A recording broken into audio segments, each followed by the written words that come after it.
بسم الله الرحمن الرحيم. الحمد لله رب العالمين، والصلاة والسلام على سيد المرسلين محمد وآله وصحبه أجمعين ومن تبعهم بإحسان ودعا بدعوتهم إلى يوم الدين. أما بعد، فأعوذ بالله من الشيطان الرجيم. بسم الله الرحمن الرحيم. إنه من يتقي ويصبر فإن الله لا يضيع أجر المحسنين. اسٹیج پر تشریف فرما لائق احترام علماء کرام اور سامنے موجود ہمارے عزیز طلباء،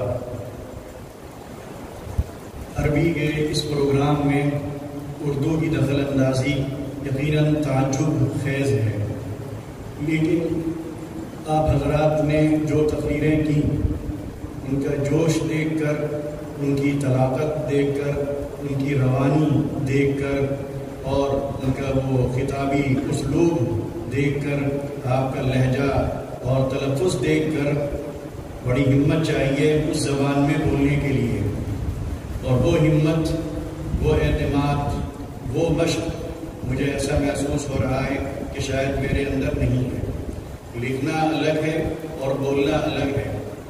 لکھنے کے لیے بھی مشق کی ضرورت ہے، اور وہ مشق اس طرح ہوتی ہے کہ آدمی زیادہ سے زیادہ پڑھے۔ اسی طرح بولنے کے لیے ضروری ہے کہ آدمی زیادہ سے زیادہ سنے، اور نہ صرف یہ کہ سنے بلکہ سن کر اس کو ادا کرنے کی کوشش کرے۔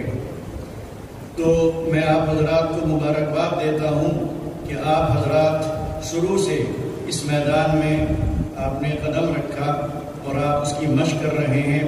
آپ کو بعد میں کبھی اس طرح کے کسی پروگرام میں شرمندہ ہونا نہیں پڑے گا۔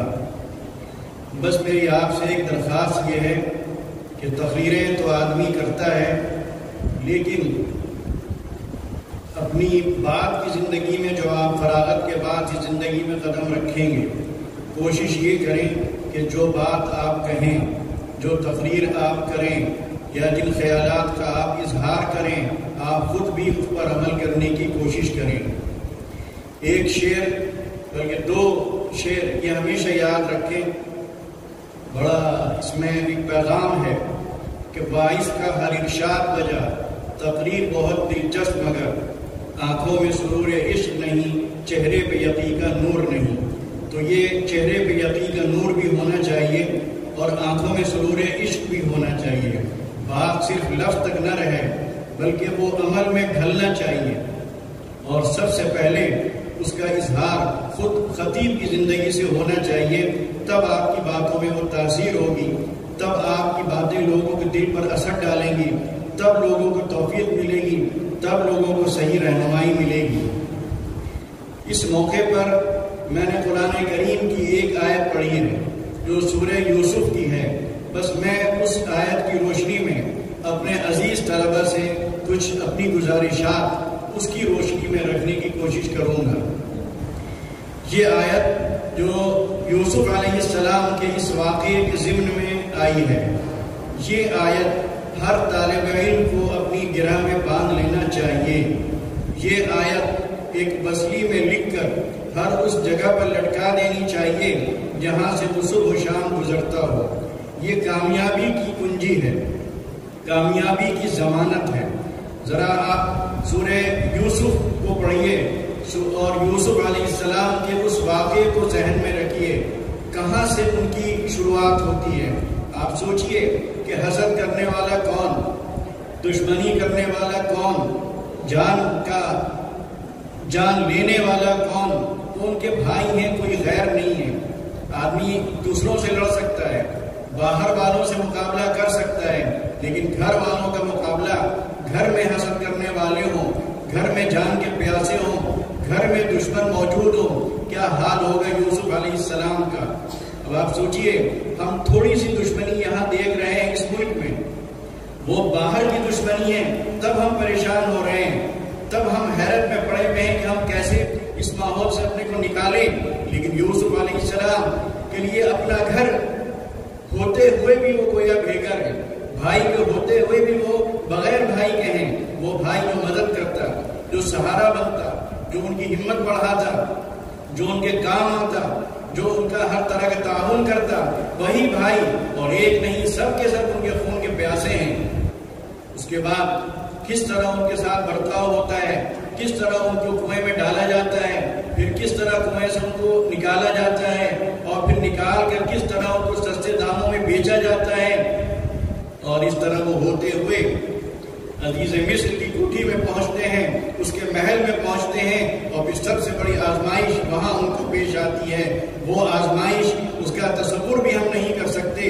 بڑی شاید ہی کوئی ایسا شخص نکلے جو یہ سوچ بھی سکتا ہو کہ ہم اس آزمائش سے کامیابی کے ساتھ نکل سکتے ہیں۔ وہ کوئی معمولی عورت نہیں ہے، کوئی بدصورت عورت نہیں ہے، وہ سیاہ سفید کی مالک اور ہر طرح کا حسن رکھنے والی وہ عورت ان کو بہکانے کی کوشش کرتے ہیں۔ اس وقت جو جواب دیتے ہیں وہ جواب بھی ہمیں ہمیشہ یاد رکھنا چاہیے۔ انہوں نے کہا رب السجن احب الی مما یدعوننی الیہ والا تصرف عنی کیدہن اصب الیہن واکن من الجاہلین۔ اے میرے پروردگار، جیل جس کی دھمکی مجھے دی جا رہی ہے، جس سے مجھے ڈرایا جا رہا ہے کہ یا تو یہ کام کر لو یا پھر جیل جانے کی تیار ہو جاؤ، اگر وہ اس عورت سے تعلقات قائم کرتے تو ان کو ان کی گویا دسیوں انگلیاں گھی میں ہوتی، وہ ان کو سونے سے چاندی سے نہ جانے کتنی دولت دے سکتی تھی، کیا عہدہ دے سکتی تھی، لیکن ایک طرف وہ عہدے ہیں، ایک طرف وہ دولت ہے، ایک طرف وہ خوشحالی ہے، ایک طرف وہ عیش و آرام کی زندگی ہے، اور اس کے مقابلے میں جیل ہے۔ تو وہ کیا کہہ رہے ہیں؟ اے میرے پروردگار، السجن احب الیہ، جیل مجھے زیادہ محبوب ہے۔ کس بات سے؟ مما یدعوننی الیہ، اس بات سے جن باتوں کی طرف یہ تمام عورتیں مجھے دعوت دے رہی ہیں۔ اس کے بعد کیا کہتے ہیں؟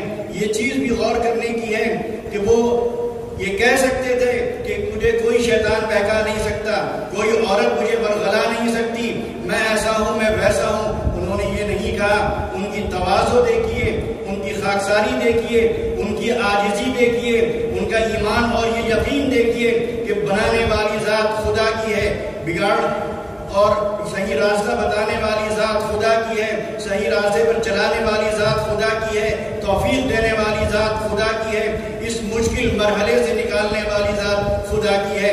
میں اپنی کوشش سے، اپنی جدوجہد سے، اپنے تقوی سے، اپنی دینداری سے، اپنی پرہیزگاری سے اگر نکلنا بھی چاہوں تو نہیں نکل سکتا جب تک کہ خدا کی مدد نہ ہو۔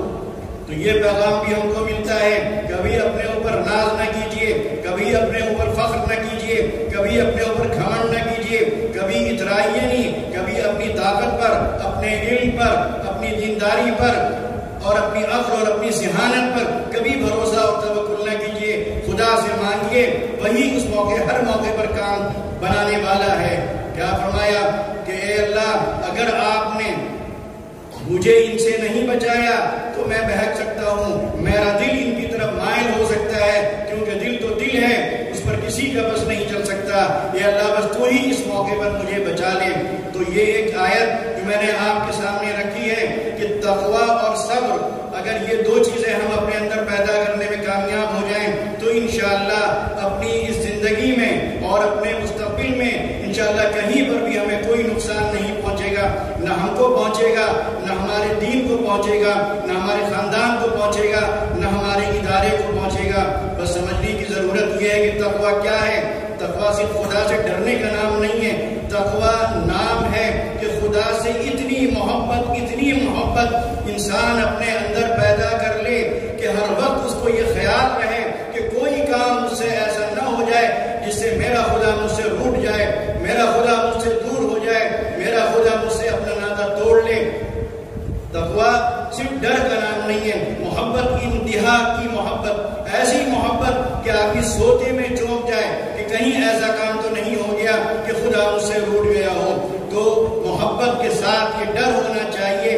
اب یہ ڈر آپ کو بچائے گا، یہ ڈر ہر موقع پر سامنے آ کر کھڑا ہو جائے گا، یہ بچائے گا رشوت سے، یہ بچائے گا سود سے، یہ بچائے گا گناہوں سے، یہ بچائے گا غلط راستے پر چلنے سے، یہ ہماری آنکھوں کی حفاظت کرے گا، ہماری سماعت کی حفاظت کرے گا، ہماری زبان کی حفاظت کرے گا، ہمارے ہاتھوں کی حفاظت کرے گا، ہمارے پاؤں کی حفاظت کرے گا، ہمارے ہمارے دماغ کی، ہمارے دل کی حفاظت کرے گا، تو یہ ڈر جب پیدا ہوگا اور یہ چیزیں جو آپ کو دنیاوی عیش و آرام کی شکل میں، دنیاوی نعمتوں کی شکل میں، خوشحالی کی شکل میں، دولت کی شکل میں، آسانی کی فراہمی کی شکل میں جو آپ کو مل نہیں ہے، لیکن خدا کا ڈر کہہ رہا ہے کہ یہ پیسہ تمہیں نہیں لینا، یہ مکان تمہیں نہیں لینا، یہ جائیداد تمہیں نہیں لینا، یہ کام تمہیں نہیں کرنا.